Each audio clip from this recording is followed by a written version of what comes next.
Astronomers को मिला हमारी गैलेक्सी में ही एक पावरफुल मैग्नेटार। दोस्तों, इस चैनल पर हम आपके लिए पेश करते हैं हर रोज साइंस की दुनिया की रोचक और हैरान कर देने वाली इन्वेंशंस और डिस्कवरीज। सिर्फ कुछ मिनट की वीडियो देखकर आप अपना साइंस जीके और आईक्यू बढ़ा सकते हैं। तो अपनी नॉलेज को अपडेट रखने और विज्ञान के नए नए चमत्कारों को देखने के लिए सब्सक्राइब का बटन दबा दें और नोटिफिकेशन बेल को भी ऑन कर दें, ताकि हर रोज आप फ्रेश साइंस फैक्ट्स देख सकें और हमारे साथ एक अनोखी दुनिया की सैर कर सकें। दोस्तों 28 अप्रैल 2020 को एस्ट्रोनॉमर्स ने एक अनयूजुअल, अनोखा और पावरफुल रेडियो सिग्नल डिटेक्ट किया। ऐसा सिग्नल हमारी गैलेक्सी में पहले कभी नहीं देखा गया था। यह ताकतवर रेडियो सिग्नल हमारी गैलेक्सी में ही मौजूद एक मैग्नेटार से आया था। लेकिन यह मैग्नेटार होता क्या है? मैग्नेटार को जानने के लिए हमें सुपरनोवा और न्यूट्रॉन स्टार की बात करनी होगी। जब कोई बड़ा तारा सुपरनोवा बनकर एक्सप्लोड हो जाता है तो इस तारे का कोर ग्रेविटी की वजह से सिकुड़ता जाता है। भयंकर दबाव के कारण इसके अंदर प्रोटॉन्स और इलेक्ट्रॉन्स मिलकर न्यूट्रॉन्स बना लेते हैं। अगर इस कोर का मास, द्रव्यमान 1 से 3 सोलर मास के बराबर होता है तो ये न्यूट्रॉन्स इस कोर को और अधिक सिकुड़ने से रोक लेते हैं। और अगर इसका मास 3 सूर्य से अधिक होता है तो फिर ये न्यूट्रॉन्स भी इसे सिकुड़ने से नहीं बचा पाते और यह तारा एक स्टेलर ब्लैक होल बन जाता है। लेकिन रुकिए, हमें इस ब्लैक होल से बाहर निकलना होगा, क्योंकि आज का एपिसोड मैग्नेटार के बारे में है। तो हम ये मान लेते हैं कि तारे का द्रव्यमान 1 से 3 सूर्य के बीच कुछ था और यह सिकुड़ता हुआ कोर रुक गया और एक न्यूट्रॉन स्टार बन गया। ये न्यूट्रॉन स्टार बहुत घने होते हैं, बहुत डेंस, क्योंकि एक सूर्य के बराबर का द्रव्यमान सिर्फ 20 किलोमीटर व्यास वाले न्यूट्रॉन स्टार में समा जाता है। वैज्ञानिक कहते हैं कि न्यूट्रॉन स्टार के एक शक्कर के दाने के आकार के बराबर के कण में 1 बिलियन टन वजन होता है। कुछ न्यूट्रॉन तारे बहुत तेजी से घूमते हैं, इतनी तेज जिसकी कल्पना भी नहीं की जा सकती। 1 सेकंड में 700 बार।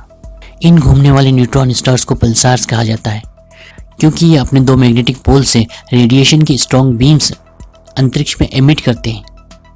जब ये बीम्स पृथ्वी से आकर टकराती है तो हम आसानी से इन पल्सर्स को डिटेक्ट कर लेते हैं, चाहे यह बहुत दूर की गैलेक्सी में ही क्यों ना हो। जैसे कि समंदर किनारे बने हुए लाइट हाउस तेज टॉर्च की बीम चारों ओर घुमाते हैं, ठीक इसी तरह पल्सार्स भी होते हैं। अब बारी आती है मैग्नेटार की। एक न्यूट्रॉन स्टार का मैग्नेटिक फील्ड पृथ्वी के मैग्नेटिक फील्ड से कई ट्रिलियन गुना अधिक होता है। लेकिन कुछ खास न्यूट्रॉन स्टार्स का मैग्नेटिक फील्ड एक आम न्यूट्रॉन स्टार से भी 1000 गुना ज़्यादा होता है।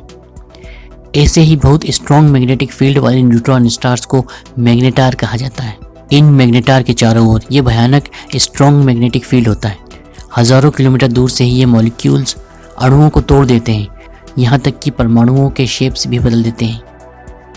इन मैग्नेटार में बहुत अधिक अनइमेजिनेबल ऊर्जा समाई हुई होती है, enormous amount of energy. Magnetar की सतह और मैग्नेटिक फील्ड आपस में बहुत मजबूती से अटैच्ड होते हैं। ऐसे में मैग्नेटार की सतह पर थोड़ी सी हलचल से इस भयंकर मैग्नेटिक फील्ड में बदलाव आता है और इनॉर्मस अमाउंट में एनर्जी निकलती है। इतनी एनर्जी जिसकी मात्रा सुनकर आप हैरान रह जाएंगे। एस्ट्रोनॉमर्स ने रिकॉर्ड किया कि एक मैग्नेटार SGR 1806-20 ने सेकंड के 10वें हिस्से 1/10 ऑफ ए सेकंड में इतनी एनर्जी रिलीज कर दी जितनी कि हमारा सूरज 1 लाख साल में रिलीज करता है। इससे समझ आता है कि हमें स्पेस में अब तक एलियंस क्यों नहीं मिल रहे हैं। एक मैग्नेटार ही अपने आसपास कई लाइट ईयर दूर तक के प्लैनेट्स डिस्ट्रॉय कर देता होगा। 27 अप्रैल को हमारी गैलेक्सी में ही मौजूद मैग्नेटार SGR 1935 ने पावरफुल एक्सरे बर्स्ट स्पेस में चारों ओर छोड़े। कई घंटों तक मैग्नेटार से यह एक्सरे रेडिएशन निकलते रहे। इसे सबसे पहले नासा के स्विफ्ट ने रिकॉर्ड किया। इसके बाद नासा के Fermi gamma ray space telescope ने, और उसके बाद इंटरनेशनल स्पेस स्टेशन पर लगे NICER एक्सरे टेलीस्कोप ने। कई और स्पेस मिशंस ने भी इसे रिकॉर्ड किया। 28 अप्रैल को नाइसर ने सिर्फ 20 मिनट में 200 एक्सरे महाविस्फोट डिटेक्ट किए। उसी दिन कुछ घंटे बाद SGR 1935 मैग्नेटार से एक और विस्फोट निकला, लेकिन इस बार कुछ नया भी था। एक्सरे के साथ एक बहुत पावरफुल रेडियो विकिरण भी था। एस्ट्रोनॉमर्स ने रिकॉर्ड किया कि यह एक मिलीसेकंड रेडियो सिग्नल था, जिसे एस्ट्रोनॉमी की भाषा में FBR कहते हैं, यानी कि फास्ट रेडियो बर्स्ट। सन 2007 से ही ये अजीब FBR सिग्नल वैज्ञानिकों को दूसरी गैलेक्सी में मिल रहे थे, लेकिन कोई यह नहीं समझ पा रहा था कि ये सिग्नल कहाँ बन रहे हैं। इनका सोर्स क्या है? अब एस्ट्रोनॉमर्स को हमारी गैलेक्सी में ही एक मैग्नेटार मिल गया है और हम यह जान गए हैं कि यह FBR सिग्नल यूनिवर्स में कहाँ और क्यों बन रहे हैं।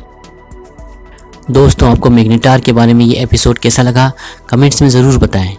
अपने अगले एपिसोड में हम मैग्नेटार के बारे में इंटरेस्टिंग फैक्ट्स और क्वेश्चंस शामिल करेंगे। अगर आपके मन में मैग्नेटार के बारे में कोई क्वेश्चंस हैं तो आप कमेंट्स में नीचे पूछ सकते हैं। एस्ट्रोनॉमी की यह वीडियो अपने दोस्तों के साथ ज़रूर शेयर कीजिए और अभी तक अगर आपने चैनल सब्सक्राइब नहीं किया है तो कर लीजिए, ताकि हम लगातार इंटरेस्टिंग साइंस वीडियोज़ आपके लिए बनाते रहें।